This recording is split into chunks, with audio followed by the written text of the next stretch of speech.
Florida Heart Research Institute's Living for Health program is a cardiovascular community health program designed to target underserved and uninsured adults throughout Miami-Dade County.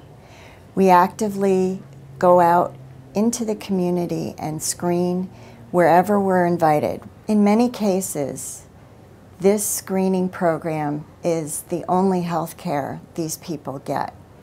Even though what we are providing is not health care, that is how it is viewed. We target communities that are in known poverty zone areas.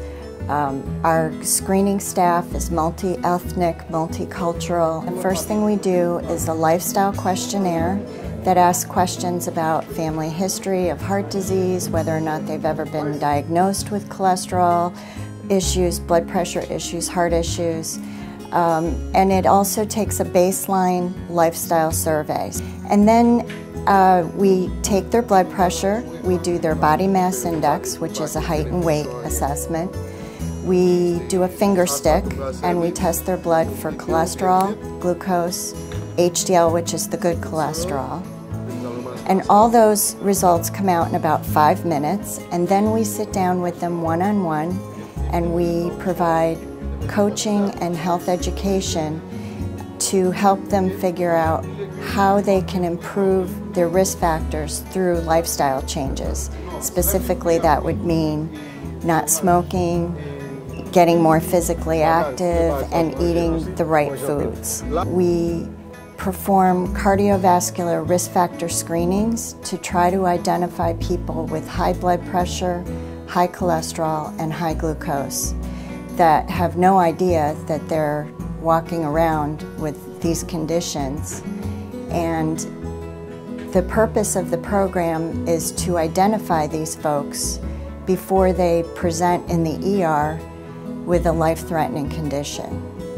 When we identify people with the high blood pressure, high cholesterol, and high glucose, we counsel them and give them strong educational health coaching to help them improve their risk factors. About 60% of the people that we screen, we urge them to go to a doctor to get followed up because they need to have their condition evaluated for treatment.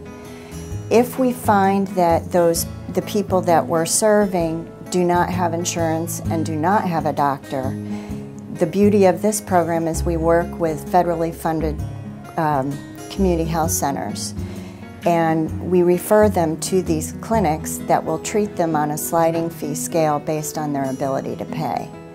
So the goal of the program is twofold. It's to get people into treatment and then also to counsel them on what they can do proactively to bring their health around and reduce their risks for these chronic diseases.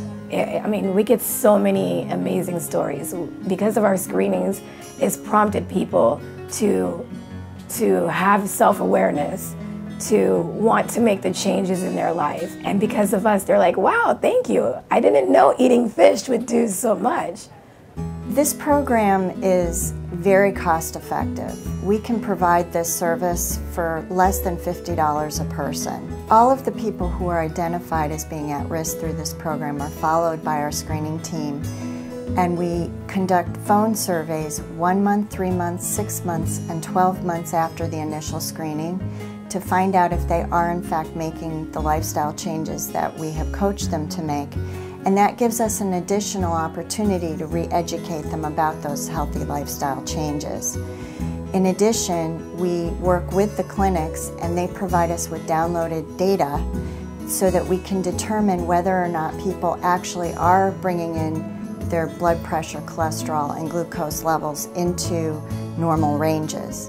So as we look at pre and post lifestyle changes and pre and post clinical changes, we know that the program works, that people are being able to reduce their risk factors for heart disease, stroke, and diabetes through this program.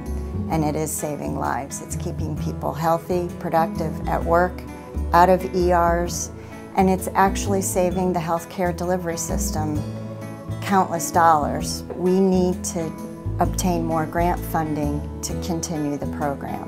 We've been very, very lucky to have the support of the Health Foundation of South Florida and United Way of Miami-Dade County, but we're vigorously trying to get more funding, because what we want to do ultimately is establish this as an effective community health program that other communities can replicate and save lives in their areas as well.